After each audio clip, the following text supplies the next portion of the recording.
Baru 19 orang ini yang join.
Yang di Zoom meeting bisa dengar suara saya?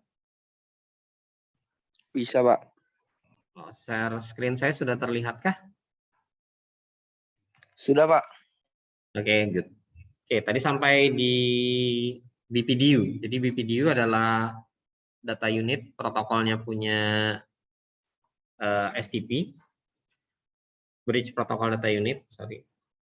Ada dua tipe, yang pertama untuk konfigurasi, yang kedua dipakai untuk kalau ada perubahan topologi. Yang kita tahu tadi STP akan selalu memantau topologinya. Nah, isinya ini ya, kalau kita bongkar pakai Wireshark, ini adalah isinya, ada PID, ada BPDU type, flag, dan yang lain-lain. Perlu diingat di sini bahwa ada interval yang hello time-nya ini 2 second. Kemudian untuk forward delay-nya ini 15. Ini bisa Anda ingat-ingat. Nanti kita akan bahas di slide yang berikutnya. Untuk apa 15 dan 2 second-nya itu.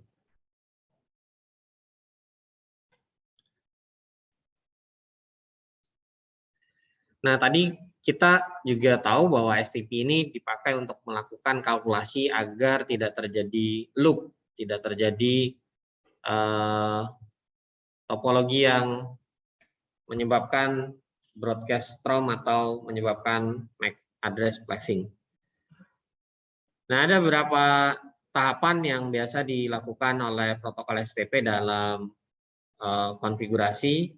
Yang pertama, dia akan memilih tadi ya, PID dari root bridge dengan yang paling terkecil, dengan catatan yang paling kecil.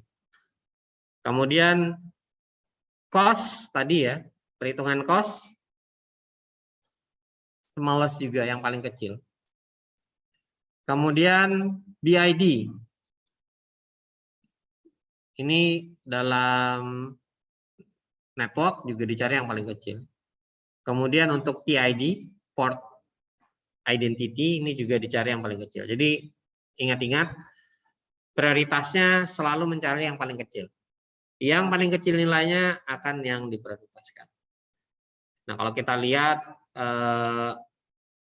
forward prosesnya BPDU dalam suatu jaringan, di sini ada jaringan dengan 3 switch, ada paket data dikirimkan dari switch 1 ke arah switch 3. Maka kalau kita bongkar paketnya yang ada di sini, muncul seperti ini. Dia tahu bahwa root bridge-nya adalah 4096 bla bla bla, ini yang jadi patokan. Jadi ini kan sama. Ini sama. Kalau sama berarti tinggal lihat MAC address-nya. Kalau MAC address-nya dilihat, yang paling kecil ternyata adalah 102A. Ini yang paling kecil. Maka ini akan jadi root bridge. Di sini. BID yang akan dijadikan root bridge adalah 4096 MAC address sekian 102. Karena di sini masih baru mulai jalan, path cost-nya 0. Begitu pindah ke switch 2 ke sana, path cost-nya naik 0 tambah 2000. Jadinya totalnya 20.000, sorry, bukan 2000 ya, 20.000.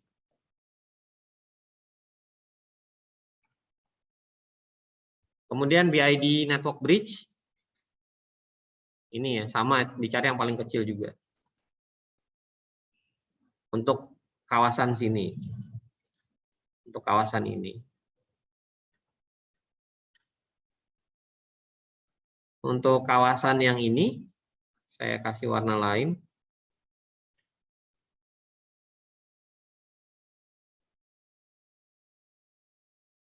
Yang kecil berarti yang ini ya. Makanya ini dimasukkan ke sini. Kemudian port ID, saya kasih warna orange. PID-nya, port ID-nya. Kemudian yang ini port ID berikutnya, paket data unit berikutnya.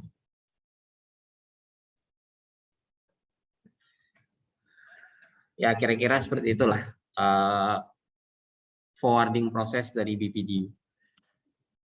Oke, berikutnya kalkulasi STP. Setelah kita menyalakan semua switch yang ada dalam jaringan, maka seluruh switch ini akan saling berkirim BPDU ya, akan saling mengirimkan bridge protocol data unit. Switch dengan, sekali lagi, switch dengan smallest bridge ID atau BID yang paling kecil yang akan menjadi bridge. Jadi di sini sesuai dengan yang tadi konsep dasarnya di depan, bahwa switch dengan BID paling kecil di situ, maka dia akan terpilih menjadi root bridge. Jadi root bridge hanya ada satu root bridge yang boleh ada di dalam sebuah jaringan yang menjalankan STP. Jadi kalau ada 10 ya cuma satu. Ada 100 switch, semuanya dalam satu jaringan ya juga cuma satu. Nah, kalau ada pertanyaan Pak, sebaiknya dibiarkan default atau di config manual. Kalau saya misalkan itu jaringannya cukup besar dan cukup kompleks, lebih baik di config manual. Anda akan tahu, oh itu adalah root bridge-nya, karena saya yang ngasih ID-nya. Dan ini kan bisa dikasih rendah ya prioritasnya. Prioritasnya dikasih serendah-rendahnya, maka dia akan jadi apa? Jadi root bridge. Kalau dia dikasih prioritas paling rendah, maka dia otomatis akan jadi root bridge. Kan bisa dimanualkan. Sama kayak kemarin, kalau ada yang nanya, saya lupa kelas ini atau kelas sebelah, ada yang nanya bagaimana prioritas di router yang menjalankan OSPF. Saya menjelaskan bahwa itu bisa default, bisa, tapi di dalam prakteknya biasa dimanualkan. Kasih prioritas yang tertinggi. Kalau tertinggi berarti yang paling rendah sebenarnya kalau di OSPF, sehingga dia akan dipilih menjadi designated router. Nanti BDR-nya dipilih yang kedua router yang terkuat. Jadi di sini juga seperti itu. Jadikan switch yang paling kuat, yang paling tangguh, yang paling besar resource-nya sebagai root bridge. Sisanya baru Anda yang bukan root bridge.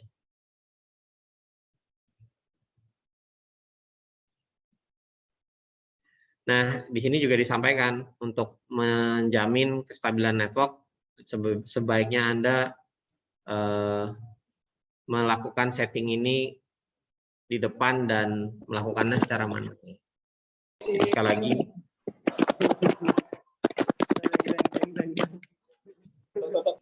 kenapa itu?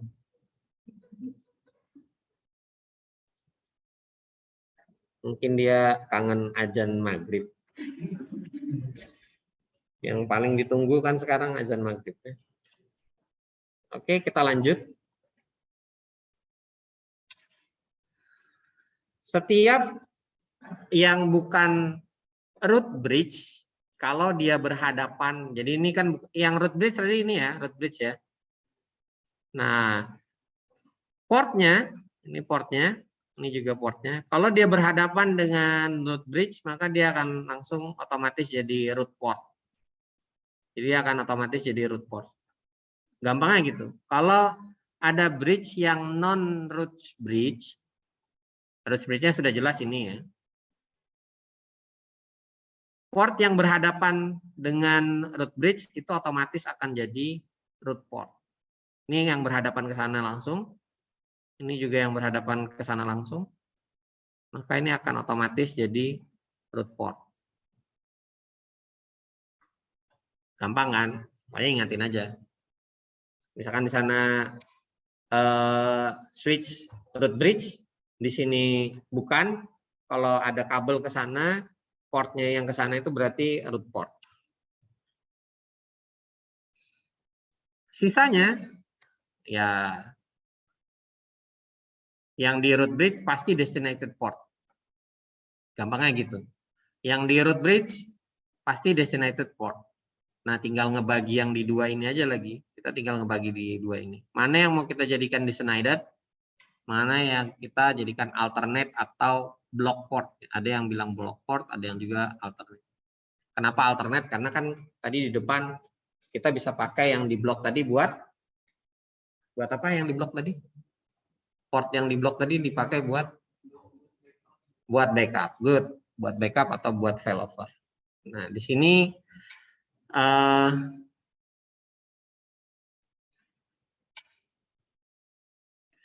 oke, ini catatannya ya. Semua port yang ada di root bridge adalah otomatis sebagai designated port.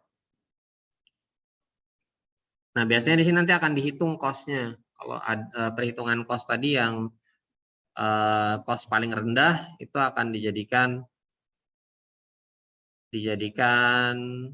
apa? Kalau di sini dijadikan designated port. Cost yang paling tinggi itu akan dijadikan block port.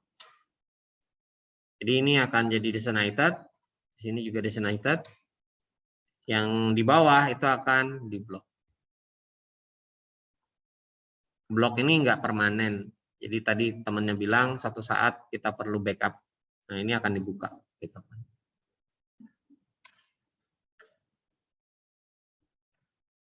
Istilah lain alternate port. Ya. Jadi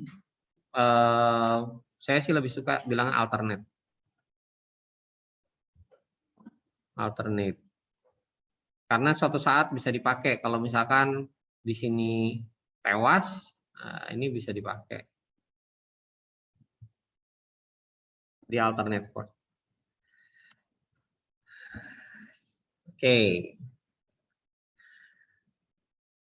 Mana yang jadi root bridge? Switch 1 atau switch 2? Switch 1. Good.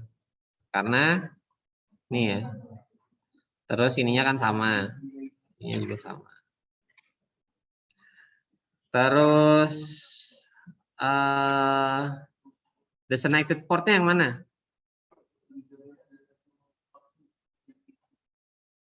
Designated portnya ada di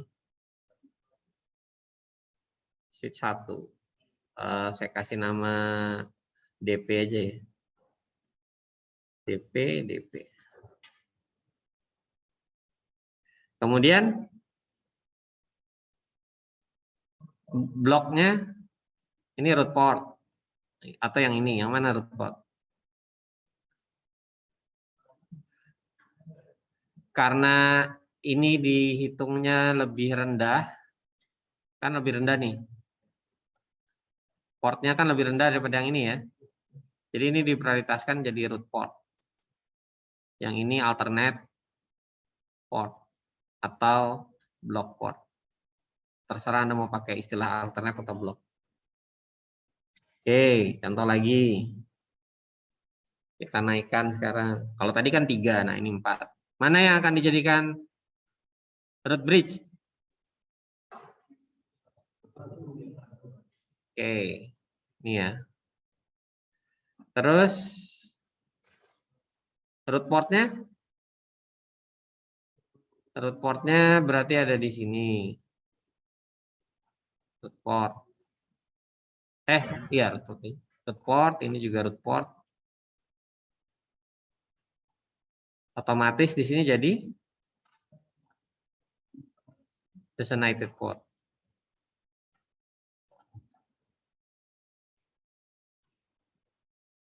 Ini root bridge. Ingat ya, root bridge selalu menjadi designated port. Ini selalu saya kasih warna lain aja. Selalu jadi designated port. Kemudian yang di hadapannya selalu menjadi root port.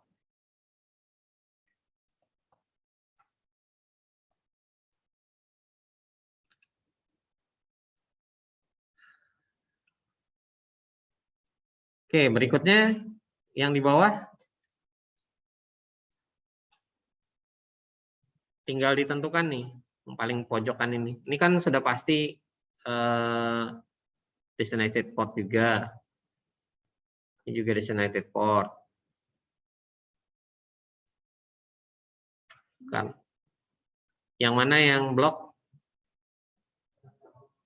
Yes, ini alternate atau block port. Ini designated port.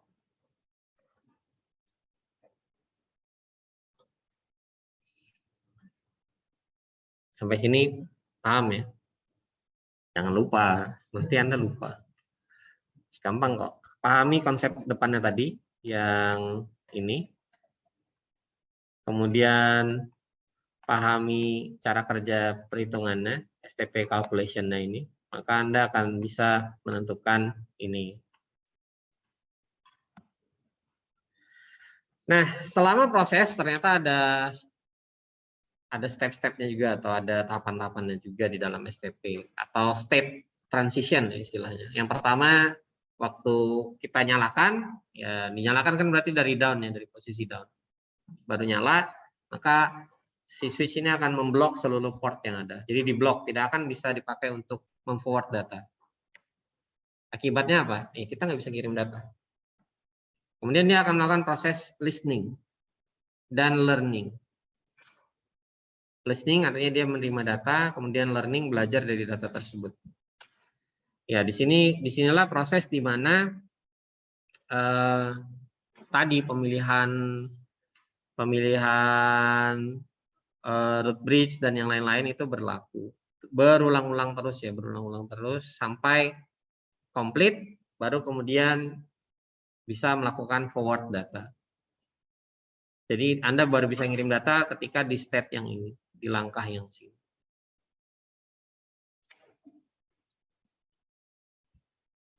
Sebentar, ada catatan nggak ya di sini? Nggak ada. Di sini? Nggak ada juga. Oke, saya mau nyari catatan waktunya soalnya. Ini ada, kalau di training, saya ingatnya di training yang lalu itu ini ada tahapan-tahapannya di sini. Ada kalkulasinya berapa gitu. Mungkin bukan di sini. dipindah kayaknya. Nah, itu kalau normal. Kalau misalkan terjadi fault, terjadi cut atau drop, misalkan di sini ya tadi, cut, sehingga harus berpindah atau ada perubahan topologi, maka biasanya akan ada apa ya, time out-nya. Nah, time out-nya ini di sini totalnya 20 second. Jadi dia kan normal harusnya ngirim data lewat sini, tapi setelah dicoba 20 detik kok nggak ada perkembangan gitu, nggak ada replay. Nah, ini maka akan terjadi pemilihan baru root bridge.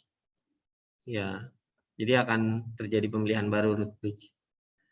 Nah, biasanya setelah ya kembali kayak tadi ya, kayak di depan tadi pemilihannya mana yang paling kecil BID-nya, mana yang paling kecil PID-nya, baru kemudian terbentuk root bridge-nya yang mana. Kalau di sini sih root bridge-nya akan tetap aja. Gitu. Cuman ya kalau terjadi fault, protokolnya minta dipilih ulang. Jadi setelah terjadinya fault, biasa akan ada, oh iya ini tadi yang mau saya sampaikan. Dari state-state ini ada jeda 15 detik. Dari state-state yang ada ini ada jeda 15 detik. Jadi kalau kita totalkan semuanya sampai dengan kita bisa kembali melakukan forwarding itu sekitar 50 detik dari terjadinya failure. Jadi terjadinya failure kita bisa, ini kelasnya belum ganti ya? Yang itu belum datang atau sudah datang? Ya suruh aja masuk, kan nggak perlu. Ya, ya masuk, ya masuk. Yang B silakan kalau mau ngikut selama masih cukup ya. Kalau kelas A-nya banyak ya berarti Anda harus menyingkir semua.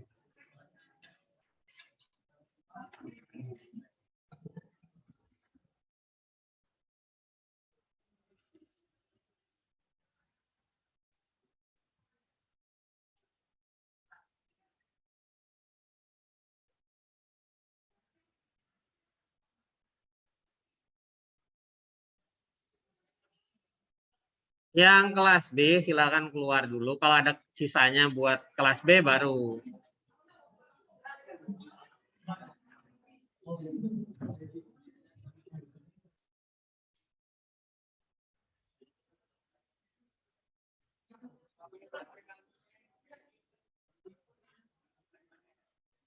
Ayo segera duduk.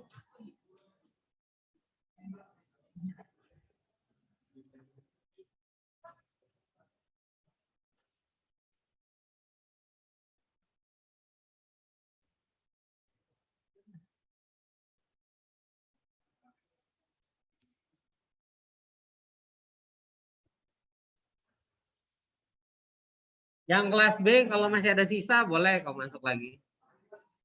Kalau ada sisa.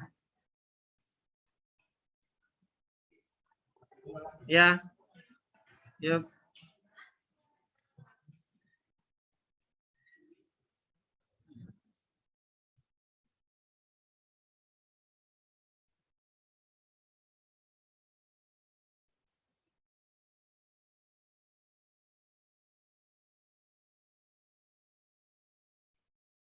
Oke, bisa kita lanjut?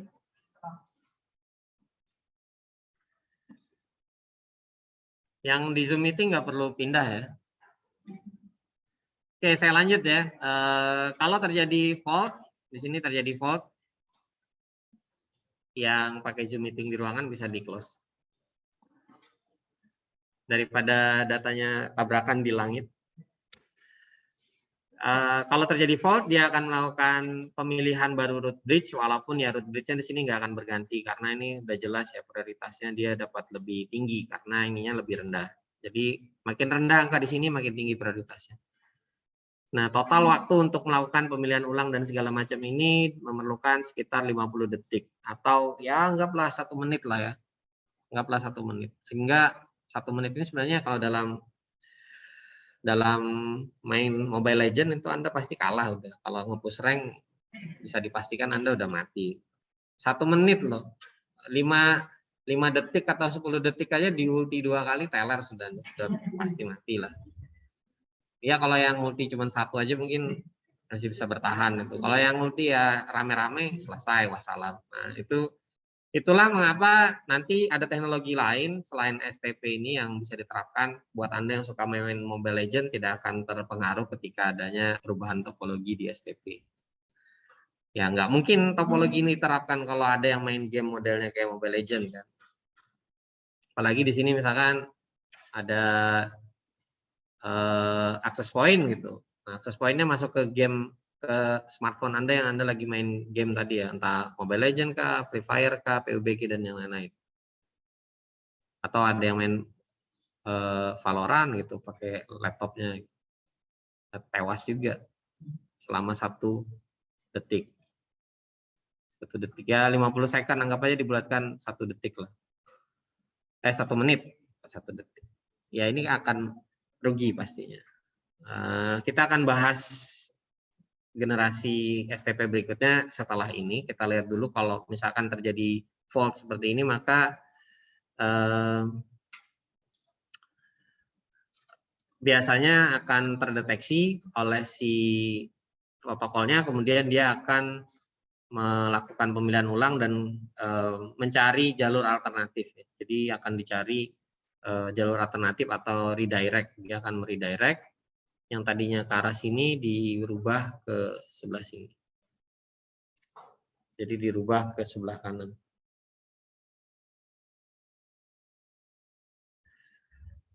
Sekitar 50 detik tadi waktu yang diperlukan untuk melakukan recovery dari failure linknya. Sebentar, saya lihat dulu flow-nya. Ini yang cut sebelah sini. Harusnya gambarnya konsisten aja, ternyata gambarnya nggak konsisten. Jadi yang cut yang sebelah atas sekarang. Dipindah jalurnya ke bawah.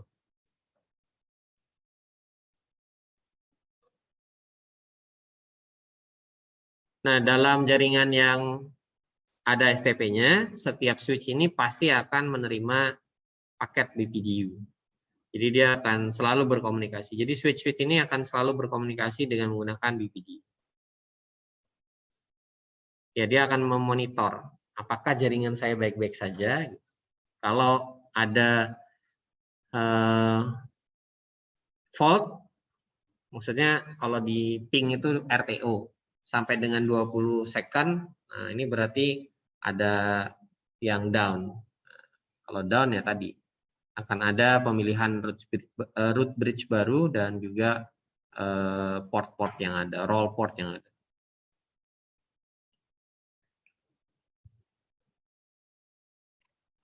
Yang kedua, seperti yang kita ketahui bahwa kalau topologinya berubah berarti juga MAC address-nya berubah kan, tabel MAC address-nya juga pasti akan berubah. Nah ini juga ketika ada perubahan topologi biasanya si switch juga akan mengupdate isi MAC address table-nya. Ini yang tadi saya tanya di depan, apa yang ada di dalam switch tabel apa gitu. MAC address dengan, ada yang jawab MAC address dengan IP tadi. Sebenarnya MAC address dengan port. Jadi ini selalu tabel ini ada dalam switch. Ketika berubah, ada yang cut, ini cut ya. Kan dia akan melakukan update. Dia akan melakukan update. Kok jadi panjang Pak? Iya jadi panjang, karena kan tadinya dia bisa sending langsung, directly. Jadinya malah, sendingnya tadinya kan bisa langsung sini. Tadi malah jadi lewat sini, baru ke sana. Kayak gitu model. Jadi modelnya jadi tidak langsung. Oke, MAC address table ini udah kita pelajari kemarin di pertemuan sebelumnya. Berikutnya konfigurasi ini nanti di lab. Nah ini tadi yang saya sampaikan.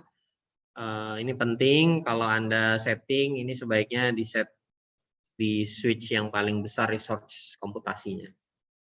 Kemudian kalau Anda punya 2 switch, ini switch yang kedua yang terbesar komputasinya, kemampuan komputasi. Jadi jangan dibiarkan default. Sekali lagi tidak saya sarankan untuk menggunakan default, walaupun bisa. Termasuk juga kemarin saran saya waktu routing OSPF, saya juga tidak menyarankan Anda men-setting router yang akan dijadikan designated router dan backup designated router itu secara default, tapi settinglah semuanya secara manual sesuai dengan kemampuan hardware-nya. Pak, kalau sama semuanya, ya kalau sama semua hardware-nya, misalkan Anda beli sama-sama switch yang satu tipe, satu merek, kemudian satu spek gitu, ya cari yang kira-kira menurut Anda umurnya bisa lebih panjang lah. Ya ditebak-tebak aja gitu. Kalau misalkan lihat, oh ini kayaknya yang panjang ini yang diterima paling akhir misalkan itu, atau production number-nya yang paling akhir gitu. Kalau yang paling akhir kan berarti dia diproduksi yang paling baru. Nah, bisa pakai yang itu. Bisa ditebak seperti itu. Ini nanti di lab, ini juga. Nah, ini yang tadi saya sampaikan ketika Anda main Mobile Legends, kemudian di dalam jaringan STP Anda harus nunggu 1 detik, 1 menit tadi buat pulih atau recovernya, maka Anda akan kehilangan ya, kalau Anda modal main game perlu kuota data dan juga mungkin beli sesuatu item gitu ya, Anda kehilangan itu. Apalagi yang ikut kompetisi, misalkan bayar kompetisi. Saya nggak tahu di Samarinda ada nggak sih kompetisi yang kelas kampung lah ibaratnya. Yang 10 ribuan, 20 ribuan tuh ada juga. Karena kan Mobile Legends bisa dilihat ya, yang paling jago di kelurahan ini siapa gitu, region ini siapa. Ya saya tahu karena anak saya ya salah satu jawara di regionnya dia lah. PT TIK itu kalah semua waktu itu ngelawan anak saya. Jadi nggak sombong. Saya juga kalah karena ya dia profesinya gamer, saya bukan. Jadi saya tahu gitu, banyak tahu karena ya anak saya gamer. Masih SMA, tenang aja, masih panjang kok karirnya. Nah, selain itu kalau kita lagi Zoom meeting, kalau cut mungkin lebih dari 30 detik itu juga ya bye-bye, wassalam ya. Atau kita menggunakan service lain yang perlu ya delay yang nggak boleh lama gitu. Maka STP ini punya kelemahan, punya disadvantage. Dia bisa menjamin jaringan ini loop free atau tidak terjadi looping, tapi slow, tapi lambat, converge-nya lambat. Kemudian juga kalau tadi untuk pulihnya juga cukup lama. Kemudian yang jadi masalah juga ternyata STP ini tidak membuat perbedaan port yang ada berdasarkan state-nya. Jadi kita susah untuk melakukan administrasi atau untuk menganalisa ketika terjadi masalah di dalam jaringan STP kita. Kemudian ini yang kurang nyaman mungkin buat kita yang perlu tadi koneksi yang cukup baik untuk main game, untuk video streaming. STP ini algoritmanya tidak akan melakukan perubahan topologi sampai timeout. Jadi tadi timeoutnya 50 second itu kalau nggak tercapai ya sudah. Dia nggak akan mau pindah, nggak akan mau melakukan failover. Jadi dia nunggu dulu 50 second baru terjadi konvergensi lagi atau terjadi pemilihan lagi dan bisa up gitu. Nah, akibatnya apa? Akibatnya kita bisa kehilangan data atau kesempatan, atau kalau ada yang ikut Shopee 44 yang cewek biasanya, Tokopedia misalkan night sale bulan Ramadan tuh biasanya night sale tuh jam 12 jam berapa gitu. Tahu-tahu kayak handphone itu aja hitungan kurang dari 1 menit sudah habis kan. Ada yang hitungannya cuma 5 detik udah selesai. Udah banyak ya sudah inilah nggak bisa dibeli lagi, udah Anda harus nunggu flash sale berikutnya. Ya, bayangkan kalau itu terjadi, nggak kebagian Anda. Nah, yang drawback berikutnya atau disadvantage yang berikutnya, untuk mengirim BPDU, si algoritma STP ini selalu memerlukan root bridge. STP ini selalu perlu root bridge. Jadi harus ada root bridge-nya dulu, baru BPDU-nya ini bisa dikirimkan konfigurasinya. Ya akibatnya ya lambat. Jadi ada delay. Pengembangan berikutnya ada RSTP atau Rapid Spanning Tree Protocol, didefinisikan dalam IEEE 821W. 82 atau H02.1W. Jadi ini adalah pengembangan dari STP, namanya RSTP, Rapid Spanning Tree Protocol. Kalau ada kata-kata rapid di depannya berarti rapid itu cepat. Kemudian ada penambahan port roles. Nanti kita lihat di slide berikutnya, ada edge port. Edge port ini dipakai untuk port yang mengarah ke end device, ke laptop, ke PC atau ke server. Ya, kemudian pengembangan lain atau peningkatan lain dari RSTP ini, BPDU configuration ini bisa datang dari berbagai macam switch. Jadi tidak harus dari kalau tadi kan di STP datangnya dari root bridge-nya gitu. Kemudian juga timeout intervalnya dikecilkan. Jadi tidak sebesar STP tadi. Nah, kemudian juga dia juga mengoptimize untuk memproses BPDU atau paket protokol di jaringan STP ini. Jadi dia punya optimizer-nya.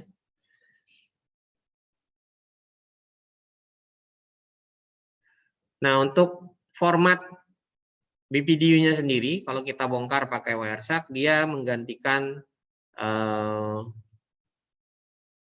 dia menggunakan flag ini untuk mendeskripsikan port roles. Jadi ada flag-nya.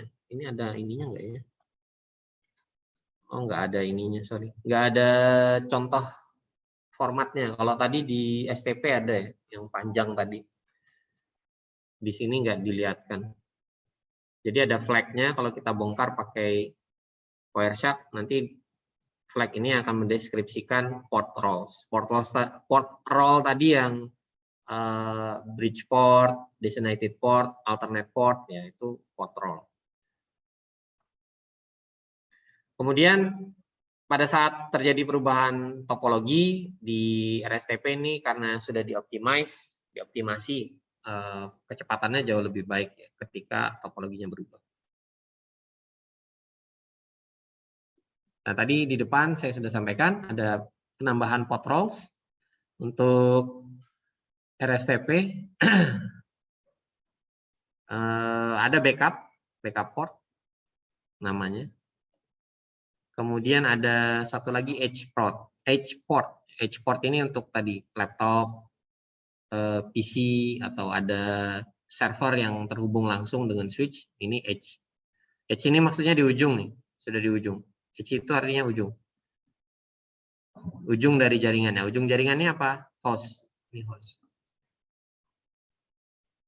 Untuk state-nya dipersingkat. Jadi kalau kita bandingkan ini STP, ini step-nya RSTP. Depan sama forwarding, learning. Ya. Kemudian di sini cuma ada 3 state-nya. Kalau di sini masih ada listening, blocking, dan disable. Ya, jadi dari state-nya jauh lebih sederhana, jauh lebih simple.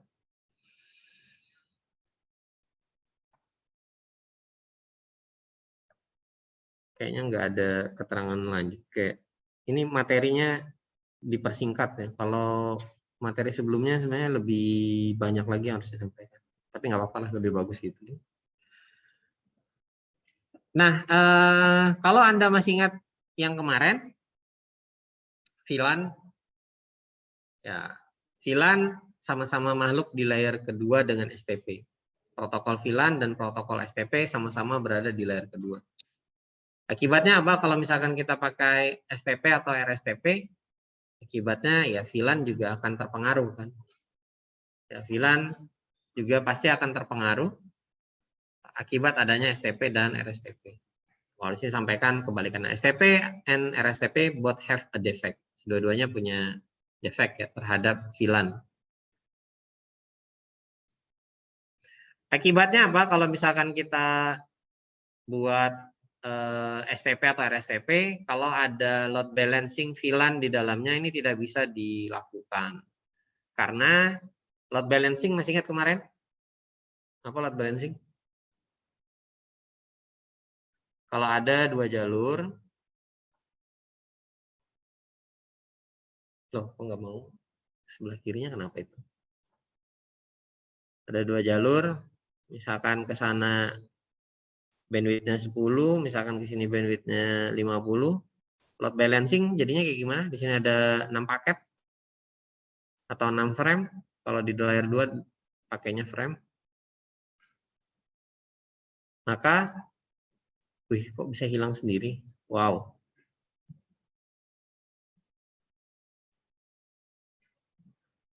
Saya taruh di bawahnya. Harusnya sih nggak hilang. Kalau ada seperti itu, maka satu paket ke sini, yang 5 paket ke sini. Ini load balance. Load balance artinya imbang. Sesuai dengan load-nya, sesuai dengan bebannya. Di balance, diimbangkan. Kalau Anda sudah kuliah, Anda ada masih SMA, nggak mungkin kan uang jajannya sama-sama 10.000, pasti Anda protes. Ya begitu juga dengan load balance. Kalau kita sama ratakan semuanya, pasti ada yang protes, pasti ada hal yang tidak baik terjadi. Contoh kayak tadi aja sederhana, Anda sudah kuliah, ada Anda masih SMP, Anda dapat 10.000, ada Anda juga dapat 10.000, ya Anda merasa nggak adil itu. Saya loh bebannya lebih besar, gitu. Tanggung jawabnya lebih banyak, misalkan kuliah. Misalkan. Ya gitu juga ini yang terjadi ketika kita lakukan RSTP atau STP, maka yang terjadi ini akan di forwardkan lewat sebelah sini terus trafficnya. Akibatnya ini akan idle. Ini nganggur, nggak digunakan. Nah, di dalam Huawei ini namanya VLAN based spanning tree. Kalau di Cisco namanya apa ya? Kayaknya agak beda. Per VLAN spanning tree namanya. Kalau di Cisco kayaknya per VLAN. Kalau di tempat lain saya nggak tahu, mungkin ada lagi nama yang beda-beda. Jadi setiap merek mungkin punya tipikal yang beda-beda ya untuk namanya. Nah, dengan teknik ini kita bisa melakukan load balance kalau ada STP-nya atau RSTP-nya. Jadi di sini kita membuat jaringan yang ada biar jalan load balance-nya. Kemudian pengembangan berikutnya di STP ini ada yang namanya MSTP. Ya, karena ada masalah tadi dengan STP dan RSTP tadi. Ini bisa menggunakan ini, bisa juga dengan MSTP. Ya, ini bisa juga digunakan untuk load balance VLAN traffic. Jadi kita bisa menggunakan MSTP ini kalau misalkan di dalam jaringan kita ternyata ada VLAN, terus kita eksekusi VLAN-nya dengan load balance. Nah, karena tadi sudah di blok sama STP atau RSTP, maka load balance-nya kan nggak jalan karena portnya di blok. Nah, untuk mengatasi itu, kita bisa juga menggunakan MSTP ini. Ini pengembangannya. By default sebenarnya protokol MSTP ini protokol yang digunakan di Huawei. Jadi dia sebenarnya defaultnya sebenarnya MSTP bukan STP. Tapi kalau dalam praktek nanti Anda praktek justru banyak pakai STP, ya nggak apa-apa. MSTP ini lebih ribet sebenarnya. Dia akan membagi membagi kayak model OSPF gitu loh. Jadi dia membagi switch itu ke dalam region-region. Kalau OSPF kemarin dibagi dalam bentuk apa kemarin? Hah? Ada titik-titik 0 atau backbone, habis itu ada 1, 2, 3 dan berikutnya itu apa kemarin?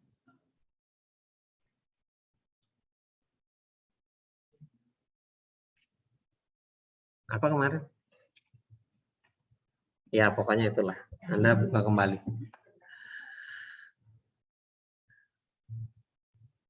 Nah, di dalam MSTP ini karena dibagi dalam region-region, dalam setiap region ini nanti akan ada punya spanning tree-nya sendiri atau punya instance. Kalau di OSPF juga namanya bukan instan sih, network ya. Saya lupa. Rasanya sih namanya ada sendiri, bukan network. Kalau network nanti saya lihat kemarin deh. Udah lama tidak bongkar-bongkar OSPF. Nah, kalau prinsipnya mirip ya OSPF. Kemudian setiap spanning tree yang ada atau instan yang ada, MSTI-nya ini akan berkorespondensi dengan VLAN. Jadi kalau kemarin kita ingat VLAN itu punya grup-grup, nah ini dikorespondensikan grupnya ini tiap MSTI. Jadi kita nge-binding atau kita menempelkan VLAN ke MSTI. Jadi kemarin VLAN tag-nya itu kita tempelkan atau di-binding. Sebenarnya istilah binding dan di tagging itu sama, tapi ya itulah di bahasa Inggris dan di bahasa jaringan ini kadang ada beberapa hal yang disamakan, kadang ada beberapa yang dibedakan. Padahal kalau diartikan secara bahasa ya mirip aja dulu. Nah, setiap traffic yang ada ini akan dikalkulasikan secara independen. Jadi setiap region tadi itu punya perhitungan masing-masing. Sama kayak SPF kan setiap regionnya akan punya kalkulasinya sendiri-sendiri. Dan kemudian setiap VLAN yang memiliki topologi yang sama akan dipetakan ke dalam single atau satu MST. Termasuk kondisi forwarding atau kondisi pada saat dia mengirimkan data dari tiap VLAN atau VLAN interface yang ada di switch. Ini akan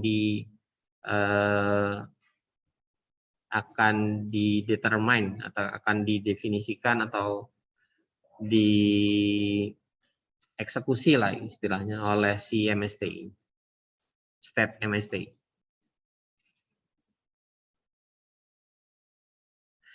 iStack dan SmartLink ini nanti akan kita pelajari di berikutnya aja. Jadi sebenarnya ini penyederhanaan, daripada kita harus mengkonfig semuanya, mending ini dijadikan satu.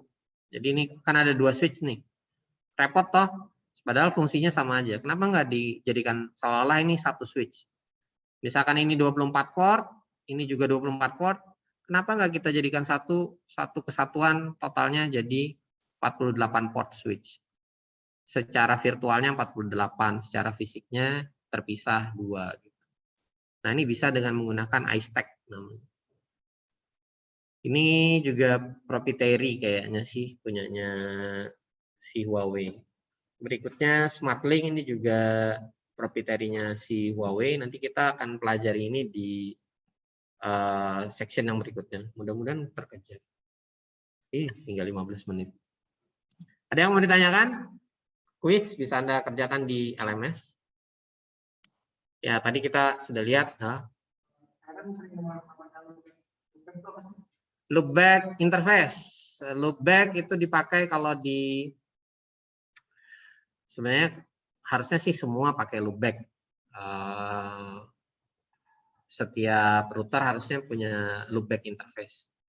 Kalau kita pakai OSPF, yang pertama harus kita definisikan itu loopback interface. Dikasih kayak semacam IP address, tapi untuk dirinya sendiri, tidak akan dipakai kemana-mana.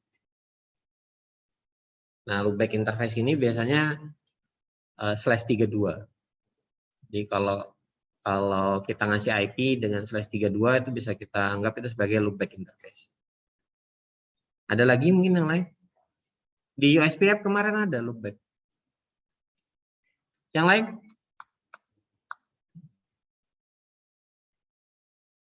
Tapi biasanya kadang kita jarang ngasih loopback ya. Harusnya sih setiap router punya loopback interface-nya, seharusnya. Cuman kadang kalau Anda mungkin pernah belajar di SMK, nyeting router, itu biasanya kadang kita nggak kita kasih loopback interface-nya. Biasanya sih. Tapi kalau dalam produksi, setiap router harusnya sih punya loopback masing-masing. Loopback interface dengan IP address masing-masing. Iya, sebaiknya dikasih tetap. Oke, kesimpulannya tadi Anda sudah tahu bahwa STP bisa kita pakai untuk menghindari terjadinya loop atau broadcast strom di dalam jaringan yang tertutup atau ring gitu. Kemudian juga kita tahu bahwa ternyata STP punya kelemahan, tapi sudah diatasi dalam RSTP dan MSTP. Ya, kalau saya sih menyarankan setiap kali Anda setting switch, harusnya minimal salah satu dari yang ada ini STP, RSTP, atau MSTP-nya itu aktif. Gitu. Jadi jangan sia-siakan protokolnya lah sudah ada, tinggal digunakan. Beli mahal-mahal, kenapa nggak dipakai? Sayang aja. Gitu. Oke, kita lanjut.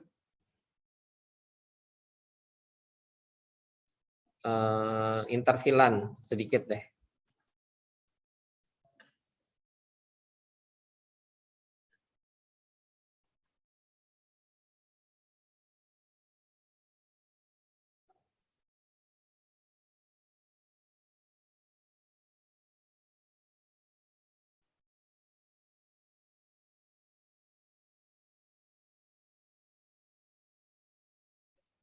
Oke, intervilan communication. Kalau kemarin kan kita sudah belajar VLAN. Sebelumnya lagi VLAN kita sudah belajar routing. Tadi temannya juga tanya routing. Nah, suatu saat mungkin Anda ketemu jaringan yang Anda harus meroutingkan VLAN yang beda, IP juga beda pastinya ya. Kalau routing ya IP-nya pasti beda. Nah, kalau VLAN-nya sama sih nggak masalah ya, tapi kalau VLAN-nya beda. Nah, kalau VLAN-nya beda ya berarti dia masuk dalam inter-VLAN routing. Jadi kalau suatu saat Anda ketemu kasus ini, maka kita akan ngebahas itu sekarang di section yang ini. Jadi harapannya Anda sudah tahu, oh ternyata kita juga bisa meroutingkan antar VLAN, bagaimana paket-paket itu bisa di forward melewati VLAN satu ke VLAN yang lainnya, di mana IP-nya juga beda segmen. Ya ini tadi background-nya, suatu saat Anda mungkin ketemu di mana jaringan itu berbeda VLAN-nya, VLAN 10, VLAN 20, segmen IP-nya juga beda. 192.168.10/24, yang satunya 20.0/24. Ya ini udah beda ya, beda segmen. Nah, Anda mau ngirim data, misalkan dari sini, komputer ini mau dikirimkan ke komputer yang ada di sini. Mau tidak mau, di sini harus ada router. Ya, harus ada router, dari router baru bisa ke sini. Karena beda segmen. Tapi router ini juga harus bisa dipakai untuk berkomunikasi di layer kedua. Jadi layer 3 ditambahkan dengan layer 2 ya. Jadi ada layer 2-nya. VLAN-nya sendiri layer 2, routingnya di layer 3. Nah ini, jadi kita perlu satu router di situ yang dipakai untuk menjembatani pengiriman paket data yang berbeda segmen. Beda segmen dari sini tadi ya, beda segmen IP. Plus ya router juga sanggup menghandle VLAN tag. Atau pada saat dia keluar dari switch ini bisa aja tag-nya dilepas. Masuk lagi ditambah lagi tag-nya, tag 20. Karena mungkin routernya nggak sanggup, tapi jarang sih. Setahu saya hampir semua router yang pernah saya pegang itu support VLAN tag. Support VLAN lah. Jadi harusnya bisa nerima VLAN. Nggak mungkin enggak gitu. Jadi dia terima VLAN, nanti dia balikan lagi sudah sesuai ada tag VLAN.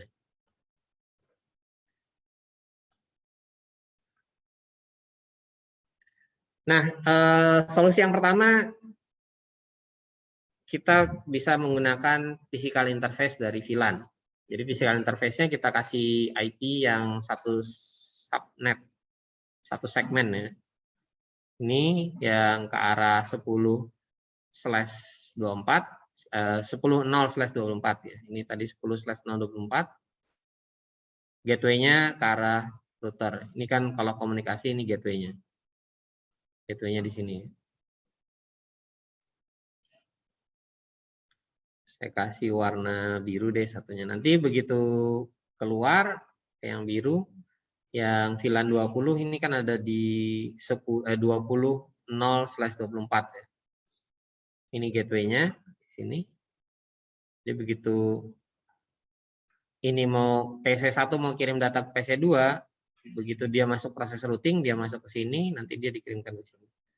Begitu juga dari PC2 mau kembali lagi ngirim data ke PC1 gitu juga, dia akan masuk ke sini gateway, dari gateway di forward ke 192.168.10.254 baru kemudian ke arah sini.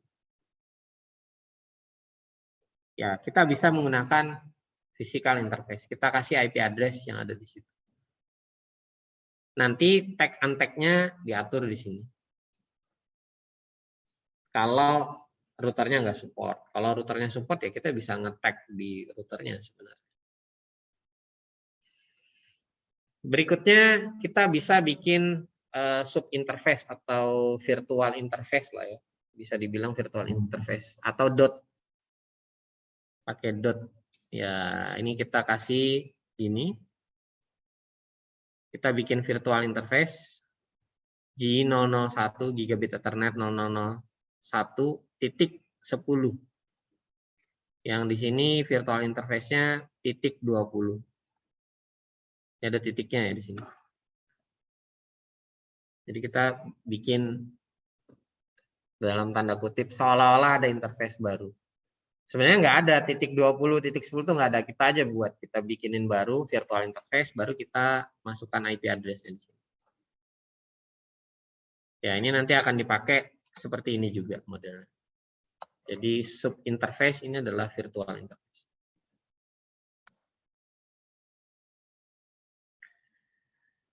Nah, untuk terang dan tag segala macam kemarin sudah ya. Jadi tidak perlu saya ulangin lagi. Sekali lagi kalau ada VLAN kemarin bisa pakai terang, satu lagi pakai. Kalau ada VLAN tag-nya bisa dialirkan lewat terang, satunya lagi pakai apa? Hybrid. Good. Satunya lagi pakai hybrid. Jadi Anda bisa mengalirkan data kalau ada VLAN tag-nya mau pakai terang boleh. Di sini kita pakai terang. Mau pakai hybrid juga boleh. Jadi di terang. By default kalau di Huawei sebenarnya dia pakainya hybrid. Jadi kalau mau pakai terang boleh, mau pakai hybrid juga boleh.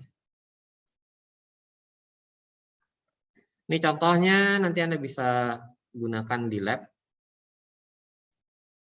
Pakainya .1Q. .1Q. Kalau kita ngasih 10 ya .1Q, virtual ID-nya 10. Jadi ini virtual interface sebenarnya.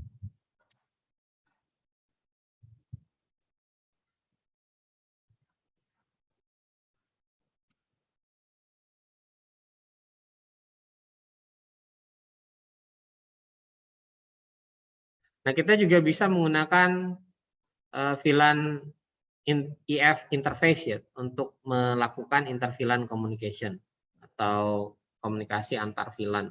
Ini kita menggunakan, jadi ada routingnya sebenarnya. Syaratnya kita harus punya switch layer 3. Ya, switch manageable layer 3. Biasanya sih kalau mau dipanjangkan gitu, switch manageable layer 3. Nanti ini akan diroutingkan oleh si ini. Ada routing modulnya di sini. si switch-nya ini akan, kita tidak perlu punya router. Jadi fungsi routernya itu sudah ada dalam switch layer 3. Ya, kita bisa gunakan switch layer 3 untuk membuat host-host yang ada di sini bisa berkomunikasi dengan host yang ada di sini. Ih, kok hilang sendiri? Wah.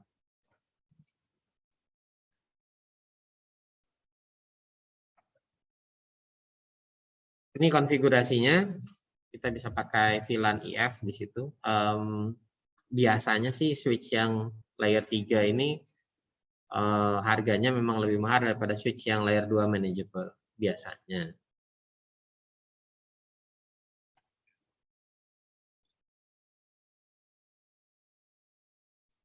Untuk forwardingnya sama ya, kayak kemarin juga, nggak perlu saya ulang. Forwarding di switch dan forwarding di router dan VLAN itu sama aja, nggak ada yang beda.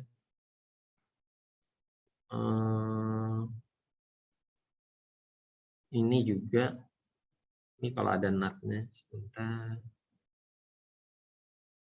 NAT sendiri nanti kita pelajarinya di ini ya, di section khusus yang akan membahas tentang NAT. Ini nggak perlu saya kasih di sini deh. Nanti giliran Pak Gupta nanti menjelaskan tentang NAT atau NAPT ya, Network Address and Port Translation. Jadi ada NAT, Network Address Translation, ada juga NAPT atau NAPT, Network Address and Port Translation. Ini juga nggak perlu. Oke, kuis bisa dikerjakan di LMS. Intinya kalau suatu saat Anda ketemu kasus, ada VLAN-nya, kemudian ada subnet yang berbeda, yang mana Anda ingin mengirim data dari subnet yang berbeda tersebut dalam VLAN yang berbeda, maka kita pasti akan perlu inter-VLAN communication. Kita bisa pakai physical interface langsung dari router, atau di router kita bisa buat sub interface .1Q, atau kalau kita punya switch layer ketiga kita bisa pakai VLAN if interface. Ya, kalau misalkan kita memang punya satu switch dengan layer 3, apain kita harus repot-repot nambahin satu lagi device. Kalau nambahin satu device lagi, lompat satu device, berarti akan ada delay. Pasti akan ada delay. Ya, lebih baik satu device bisa dipakai buat beberapa fungsi. Mungkin itu yang bisa saya sampaikan. Satu lagi, belum selesai. Kita masih menuju buka puasa, masih lama, tenang aja. Ada yang praktikum habis ini? Nggak ada. Oh ya, yang ngatur jadwal praktikum soalnya saya. Yang kelas A nih yang ada praktikum. Silakan kalau yang mau praktikum, praktikum. Ini nanti akan ada video recordingnya kok. Belum saya uploadin aja. Atau lihat dosen lain juga ada sebenarnya. Pak Gupta atau Pak Haryo tuh punya recordingnya. Atau lihat di LMS juga kan ada recordingnya ya. Tapi bahasa Inggris. Ya nggak apa-apa. Nah ini tadi yang saya sampaikan tentang iStack dan CSS. iStack dan CSS tadi di STP tadi. Daripada kita punya banyak switch, kenapa nggak kita jadikan satu aja terus kita manage single interface gitu, satu interface sehingga kita nggak kesulitan, nggak terlalu banyak yang harus dihandling. Jadi kalau kita punya teknologi yang memudahkan kita, kenapa kita harus repot-repot? Kita bisa menggunakan intelligent stack ini buat manage atau menyatukan switch-switch yang ada. Ya, switch tadi mungkin menjalankan STP atau MSTP atau RSTP. Sehingga kita bisa menurunkan waktu yang kita pakai untuk melakukan troubleshooting, atau misalkan konfigurasinya akan sama aja. Konfigurasinya akan beda. Satu switch dengan switch lainnya tuh sama, tapi ya karena banyak akhirnya jadi kompleks, jadi lama. Terus juga kalau kita mau nambahin segala macam, kadang ya lebih susah ya, nggak fleksibel gitu. Kayak tadi kita mau nyamakan semua satu merek semua gitu, satu tipe semua. Kalau satu tipe satu merek semua, Ngapain kita harus repot-repot nyetingin satu-satu? Dijadikan satu aja sekali setting selesai. Apalagi sekarang sudah banyak tools buat network automation, otomasi jaringan. Ya sebagian pakai programming, jadi coding pakai Python atau pakai API yang kita bisa tarik pakai bahasa pemrograman PHP misalkan atau pakai pemrograman yang lain. Kelihatannya di awal agak susah, tapi sebenarnya pas pada saat berjalan itu akan jauh sekali lebih mudah dan lebih gampang. Apa itu? Wah.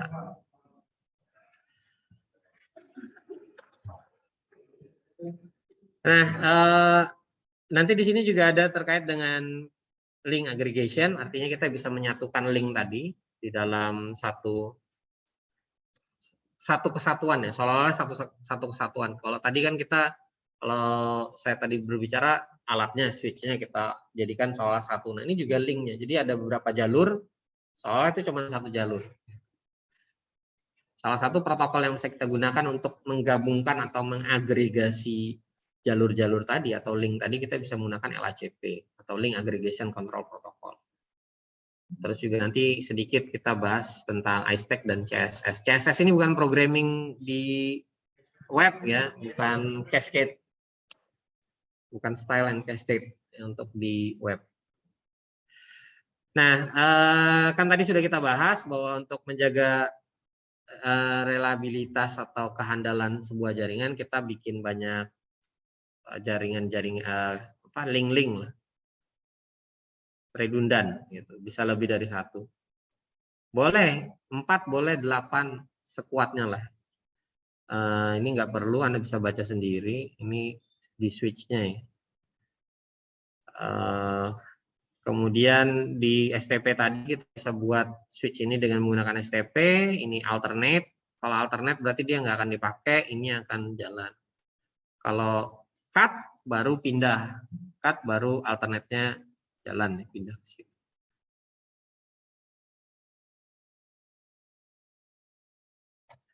Nah, kalau dilihat seperti ini berarti kan kita sebenarnya sia-sia ya membuat sebuah link tambahan di sini, kabel sudah kita bentang misalkan.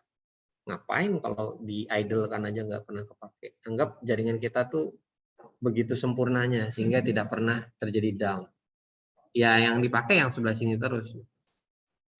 Jadi buat apa? Gitu. Kenapa nggak dipakai dua-duanya? Tapi ketika salah satu down, ya masih bisa jalan salah satunya. Jadi prinsip ini yang akhirnya kita bisa pakai. Prinsip di mana kita bisa menggunakan kedua-duanya.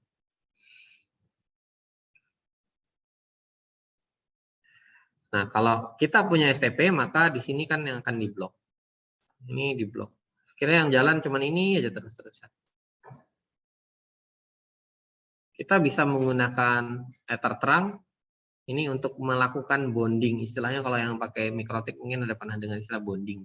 Jadi ada yang bilang aggregation, ada yang bilang bonding. Itu sebenarnya dua-duanya mengacu ke hal yang sama. Kita menggabungkan, kalau di sini ada 4 line, ada 4 link, maka 4 link ini kita jadikan seolah satu link besar. Ini dikasih warna biru ya sama yang bikin slide. Kalau di sini 100 Mbps masing-masing tiap link, maka kalau 4 link jadi 400 Mbps. Sehingga bandwidth yang keluar juga akan meningkat. Jadi bandwidth salah satu teknik untuk meningkatkannya, banyakin jalurnya. Sama kayak di jalanan. Jalanan tuh macet, berarti bandwidthnya sudah mentok. Kalau jalanannya mentok, tambahin jalanannya. Tambahin jalurnya. Bukan dihabisin jalurnya. Contoh dihabisin jalur Transjakarta. Jalur jalan raya buat kendaraan ditambahin, satu jalur bukan ditambahin, dikapling khusus jalur buat Transjakarta. Akibatnya Jakarta masih macet kan? Harusnya yang ditambah apa? Jalanannya atau moda angkutannya. Modanya ditambahin misalkan lewat bawah tanah, lewat udara gitu. Yang pernah ke Jakarta pasti pernah lihat tuh, di Jakarta pasti ada jalur Transjakarta. Dan itu pakai jalur yang sudah ada. Udah gitu juga dia dikasih jalur khusus, orang nggak boleh masuk itu. Akibatnya apa? Ya macet tetap. Solusinya gampang kok, tambahin jumlah jalurnya. Sama kayak Samarinda Balikpapan itu, sebenarnya nggak perlu jalan tol. Yang ada aja itu dikasih 10 kiri 10 kanan, insya Allah nggak macet. 10 kiri 10 kanan, sudah nggak perlu bikin jalan tol. Ya kan nggak perlu bayar kita kalau 10-10.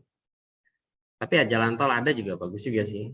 Saya bisa running 150, 160. Hah? Ya masih bisa lepas. Ada anak Polri. Pasti kekejar. Kan tinggal di portal di ujung-ujungnya selesai.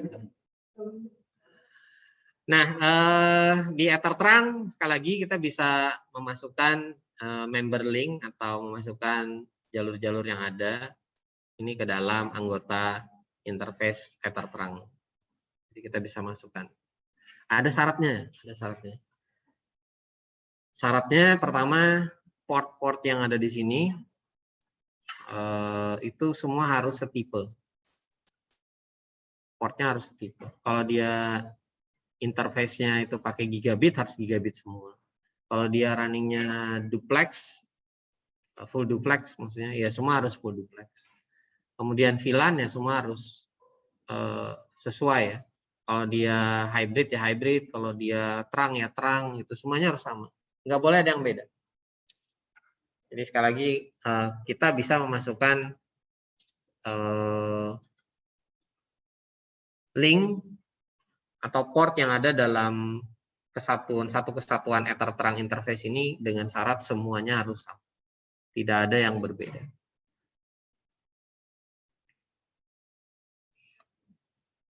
Nah, tadi ada Ethertrunk dengan manual mode ya istilahnya. Jadi kita bikin secara manual. Jadi di manual kemudian dikonfigurasi juga secara manual.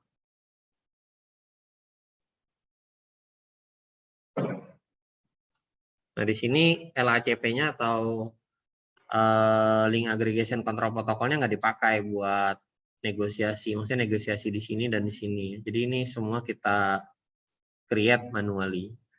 Ya, dengan catatan pastinya kita tahu karakter ataupun interface yang terpasang di switch 1 dan switch 2. Nah, umumnya untuk Ethertrunk ini semua link aktif. Jadi tidak ada yang dijadikan backup. Jadi semuanya adalah aktif.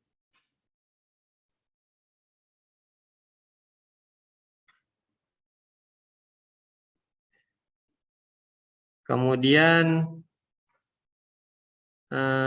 ini ada ininya ya, ada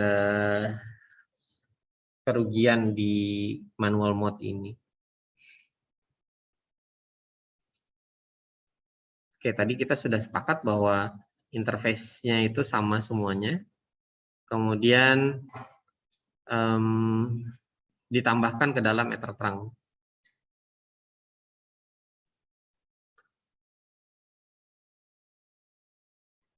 In manual mode device do not exchange. Nah, untuk membuat Ethertrunk ini bisa mempertukarkan data satu sama lain, maka kita perlu mengkonfirmnya secara manual juga. Ya, namanya juga manual mode. Ya.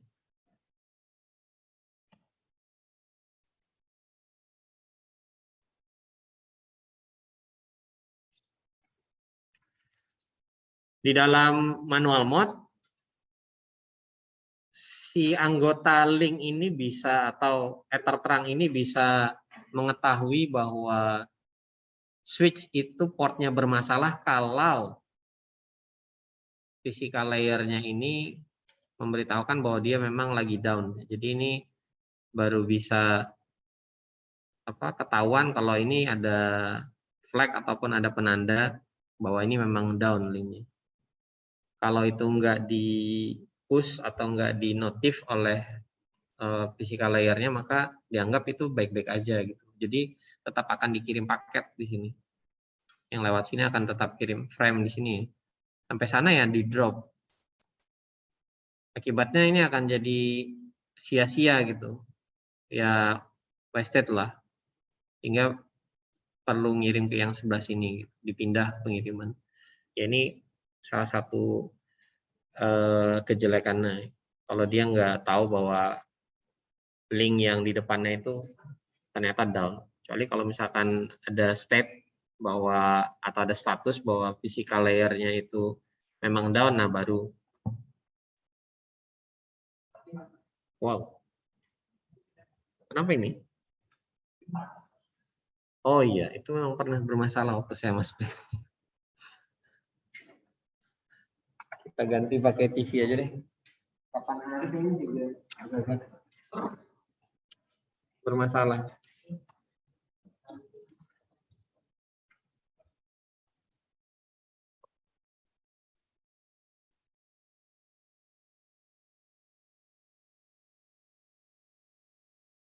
Kalau itu tadi dipencet aja.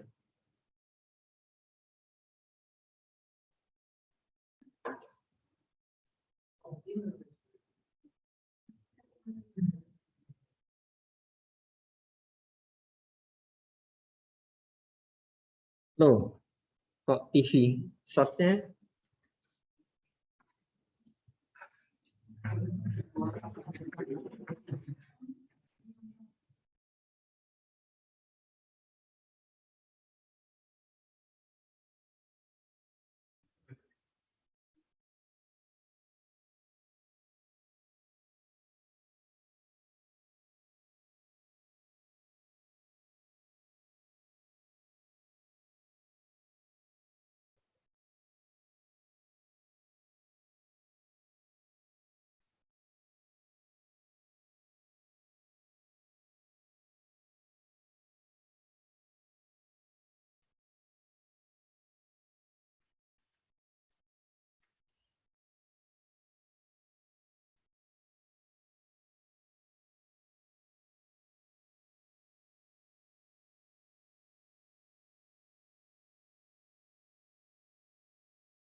Yang di Zoom meeting sudah bisa lihat slide saya? Halo? Nggak tidur kan yang di Zoom meeting? Oke, good. Ini tadi udah ya. Berikutnya, ya ini kita menggunakan protokol namanya LHCP. LHCP ini juga punya paket data sendiri namanya LHCP PDU. LHCP Protokol Data Unit. Kalau tadi kita kan lihatnya ada BPDU-nya punya Bridge Protocol Data Unit. Ya setiap protokol tuh punya data unitnya masing-masing sebenarnya. Nah ini kita pakai protokol untuk menggabungkan link yang ada atau port yang ada untuk menjadi satu kesatuan ether terang. Ya ini kita jadikan satu di sini.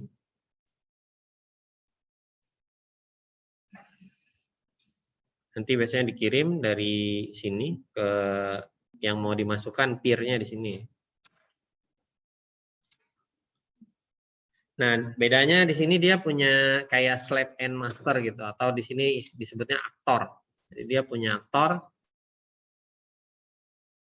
yang akan menjadi apa ya, sebagai pengontrolnya atau sebagai penguasanya lah. Dia punya default priority-nya sekian angkanya. Jadi di sini juga ada isiannya juga. Device priority, MAC address. Kalau MAC address ya jelas lah, MAC address yang akan digunakan nanti, kemudian interface priority dan interface number. Sama gitu juga di sini yang paling rendah ini akan jadi aktor. MAC address-nya juga yang paling rendah akan jadi prioritas paling tinggi. Jadi diingat-ingat kalau di dalam jaringan komputer itu kebanyakan yang paling rendah angkanya, yang paling kecil itu punya prioritas paling besar. Biasanya kalau di switch itu juga gitu ya. Switch itu kalau angkanya 1, 2, 3, nah switch itu sebaiknya Anda pilih isinya mulai dari yang angka 1, 2, dan seterusnya. Jangan acak. Kenapa dikasih angka? Ya karena memang ada urutannya. Jadi jangan asal. Kecuali memang ada kebutuhan tertentu. Jadi aktor akan ditentukan atau dipakai prioritas tadi ya, yang paling rendah. Paling rendah akan diprioritaskan. Begitu juga dengan interface priority ya, yang paling kecil juga akan dijadikan yang paling utama. Smaller interface number indicates a higher priority. Nah, di dalam LHCP ini kita bisa mendefinisikan mana link yang aktif, mana yang inaktif, atau yang akan kita pakai sebagai backup. Jadi kita bisa membuat satu jadi backup, satu jadi main atau jadi utama. Atau di dalam gambar sini dua-dua.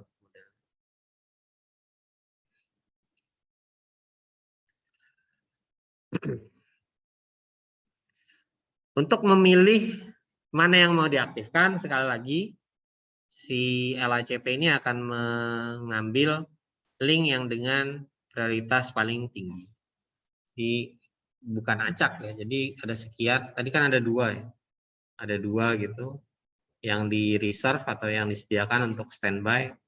Nah, yang 3 dan 4 ini nanti akan dipilih. Begitu ini fail, ternyata 3 kan jauh lebih kecil ya daripada 4. Maka 3 akan dijadikan jalur yang akan digunakan. Sekali lagi gampang kok ingatnya. Link yang dengan angka paling rendah ya dia akan dapat prioritas paling tinggi.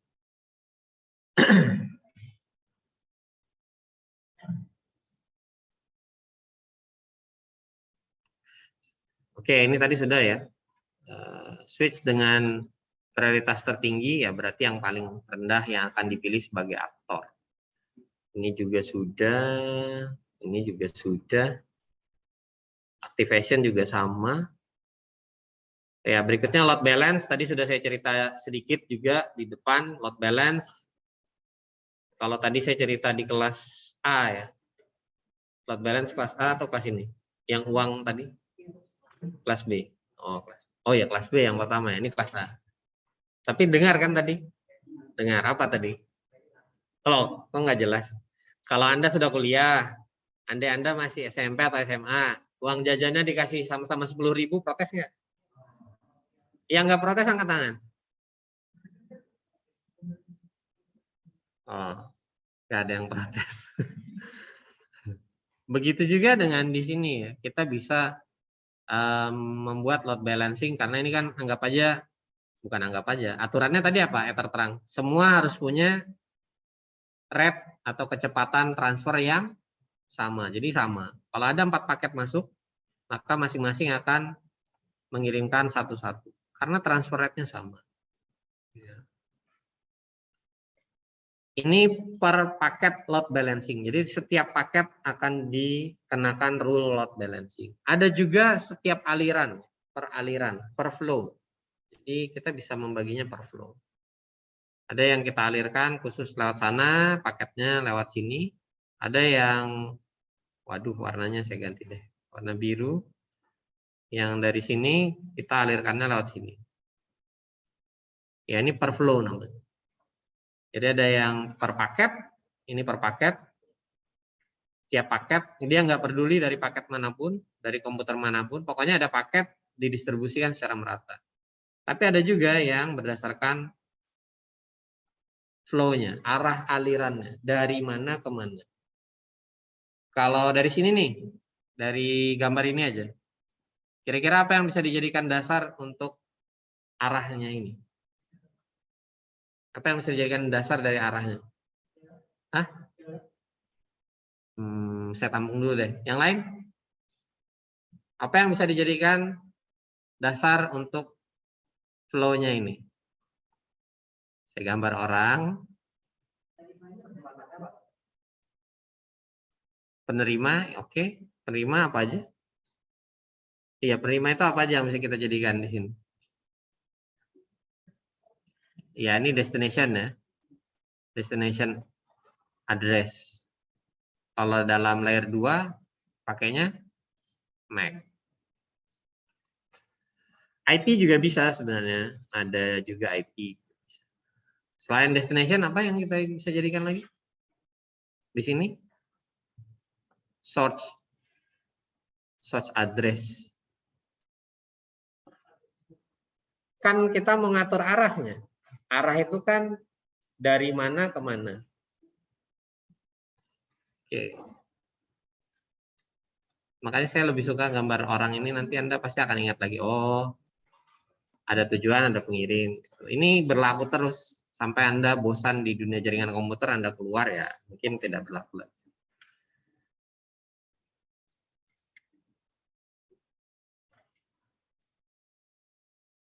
Nah, tadi saya sudah sebutkan bahwa kita bisa mengatur berdasarkan source and destination IP address atau source and destination MAC address. Untuk IP address, distribusinya bisa merata ya. Distribusinya bisa merata, tiap jalur di sini punya satu-satu. Tapi untuk MAC address mungkin akan bermasalah karena kalau berdasarkan MAC address ini kan punya MAC address nih. Ini juga punya MAC address sendiri. Bisa jadi dia ketumpuk di satu jalur saja. Ya. Jadi kita bisa lihat-lihat mau pakai mode yang mana ya nanti. Nah, sekali lagi di sini juga disampaikan kalau Anda mau mengimplementasikan load balance, sebaiknya Anda tahu seperti apa sih karakteristik traffic yang ada di dalam jaringan yang mau Anda terapkan load balance-nya. Kemudian baru Anda konfigurasi. Jadi jangan ujuk-ujuk langsung konfigurasi load balance. Malah nanti bisa jomplang, bisa timpang. Akhirnya kejadian kayak tadi. Uang jajan 10.000 untuk anak kuliahan disamakan dengan uang jajan 10.000 anak SMP. Yang protes siapa? Anak kuliahan pasti. Ya, itu juga ketika Anda load balance tidak proper, tidak benar. Akhirnya yang tadinya trafficnya harus terbagi rata jadi berat di satu tempat saja. Tidak adil. Ini berapa skenario bisa Anda baca dalam penerapan ether terang dan load balance ya. Gimana? Ada yang mau ditanyakan? Ya, antar switch bisa seperti ini. Dari core switch ke aggregation atau dari akses ke aggregation. Kemudian antar dari switch ke server ya. Di server tuh kadang ada beberapa server yang interface-nya 2. Ada yang kadang 4, jadi kita bisa pakai 4-4-nya. Terus switch dan stack. Ya, antar switch dan stack. Kemudian di firewall, hot standby istilahnya kalau di firewall. Oke, ini nanti di lab. Terakhir, iStack dan CSS ini yang tadi saya sempat sebut. Jadi di Huawei ini punya proprietary protokol lah. Sebenarnya kayaknya hampir semua ada deh model-model kayak gini. Cuman mungkin namanya beda-beda. Kalau di Huawei namanya iStack, dia bisa membuat kalau kita punya banyak switch 1, 2, 3 gitu, kita bisa jadikan, kenapa nggak kita jadikan satu aja switchnya, jadi satu biji. Yang tadi saya cerita di depan saat STP, kita bisa menjadikan ini misalkan 8 port, ini 8 port, 8 port, kenapa nggak kita rubah jadi 16 port di situ? Toh semua sama aja nanti, setting-settingnya nggak akan beda jauh. Protokolnya itu juga, gitu. Nggak ada yang spesifik yang lain mungkin. Kita bisa menyatukan ini dengan iStack untuk stack-nya, untuk switch-nya. Jadi kita soalnya punya kumpulan atau stack tadi, kumpulan switch. Nah, kita juga bisa satukan linknya ya dibuat kayak cluster gitu ya, cluster switch system. Jadi kita punya link dan juga switch di sini. Ini ada switchnya, plus di sini ada linknya ya. Daripada repot-repot, jadikan satu aja. Jadi link aggregation-nya ada, kemudian switch-nya juga dijadikan satu. Nah, pada umumnya switch ini akan support yang maksudnya produknya Huawei. Saya nggak tahu yang lain. Ya mungkin ada juga teknologi yang mirip kayak gini. Pastinya ada. Umumnya mensupport CSS dan juga mensupport iStack. Jadi kita bisa combine iStack dan CSS ini. Apa keuntungannya? Keuntungannya Anda nggak perlu repot-repot harus nyeting semua switch satu-satu.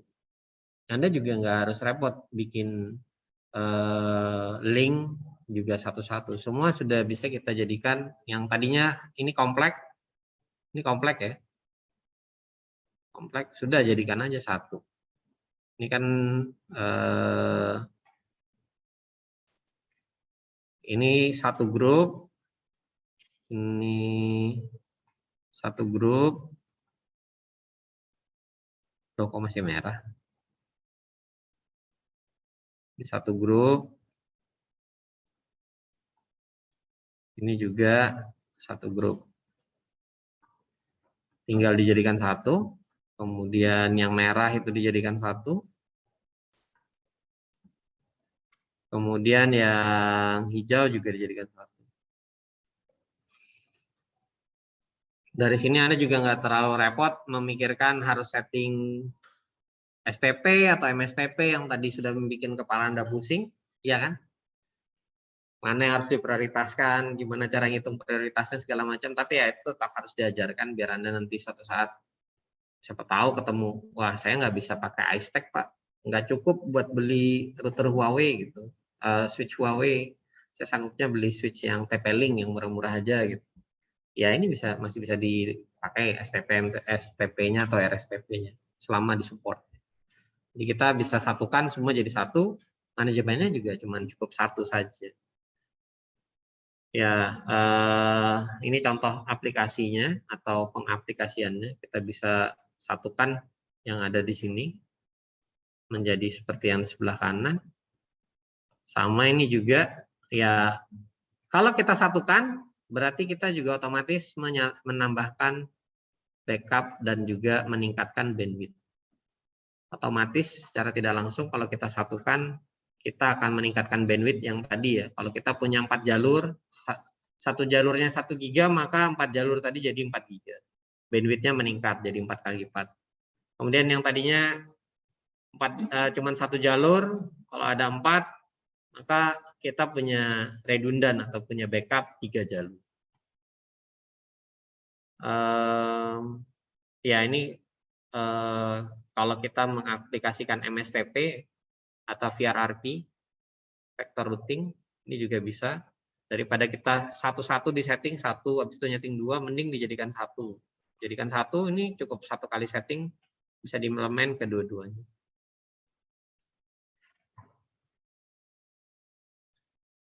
Ini adalah rekomendasi arsitekturnya. Mungkin tadi di depan Anda direkomendasikan yang mana ya tadi ya? Network kampus tadi loh. Ada di sini nggak ya? Kayaknya nggak ada deh. Di mana kan network kampus tadi? Di slide yang sebelumnya kayaknya. Nah, rekomendasinya jadi berubah. Kalau misalkan Anda pakai alat yang tipikalnya seragam, rekomendasinya modelnya kayak gini, network kampusnya. Jadi ini dimasukkan dalam CSS, kemudian iStack, ya, yang link-linknya dibuat pakai terterang semua. Sehingga redundan dapat, bandwidth meningkat. Intinya sih itu. Redundan dapat, bandwidth meningkat. Quiz bisa Anda kerjakan di LMS. Ya jangan mau repot. Yang pertama, kalau bisa disatukan, kemudian settingnya bisa jauh lebih mudah, kenapa harus repot-repot. Tapi kalau suatu saat Anda memang harus melakukan setting itu secara manual, Anda setidaknya di perkuliahan ini kan sudah dapat setting Ether terang, LACP seperti apa, MSTP seperti apa. Kemudian tadi juga sudah saya sampaikan beberapa hal yang harus Anda lakukan secara manual. Jangan terima defaultnya, karena memang ya tugas Anda sebagai network admin ya setting. Anda dibayar dari situ. Jadi jangan mengeluh kalau suatu saat Anda harus melakukannya secara manual. Tapi juga kalau ada automatically-nya, kenapa harus repot? Ya, cepat selesai, cepat up jaringannya, cepat juga service yang bisa di-deliver, cepat juga dapat uangnya buat gaji Anda atau buat salary Anda. Oke, mungkin itu yang bisa saya sampaikan. Ini our last meeting with me, your meeting with me, sorry. Berikutnya akan dibawakan oleh Pak Gupta. Kalau ada salah kata atau hal yang tidak berkenan, saya mohon maaf. Sampai ketemu lagi di perkuliahan yang lain. Saya akhiri. Assalamualaikum warahmatullahi wabarakatuh. Selamat sore. Waalaikumsalam warahmatullahi wabarakatuh. Terima kasih, Pak. Ya, saya end meeting ya.